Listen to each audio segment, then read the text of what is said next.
ఈరోజు మా పిల్లలు చేస్తామన్నారు పూజ. ఈరోజు కార్తీక పౌర్ణమి కాబట్టి అందుకని వాళ్ళకి కావాల్సినవి మొత్తం అన్నీ తీసుకొచ్చి మొత్తం వాళ్ళ దగ్గర ఉంచాను. ఇంట్లో చేసేటప్పుడు చూస్తూ ఉంటారు కాబట్టి వాళ్ళు పెద్ద హడావుడి ఏం లేకుండా చక్కగా నీట్గా చేసుకున్నారు. ఆవు నెయ్యి ఒత్తులు 365 ఒత్తులు వేసి ఉంచాను. గౌరమ్మను కూడా చేసి ఉంచాను. బొట్టు పెట్టి అమ్మవారికి పూలు వేశారు.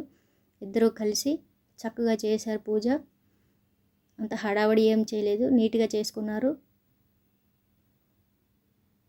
తాంబూలాలు కూడా ఉంచాను. ఇద్దరు తాంబూలాలు సమర్పించేశారు.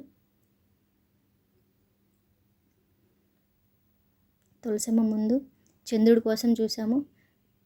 కొంచెం వర్షం పడేలా ఉంది, మబ్బంతా పట్టేసి ఉంది, అందుకని కనిపించలేదు. పాపకు చెప్తున్నాడు నైవేద్యం సమర్పించమని. ఇద్దరు కలిసి నైవేద్యం సమర్పించేశారు. ఫైనల్గా హారతి ఇచ్చేస్తున్నారు ఇద్దరు.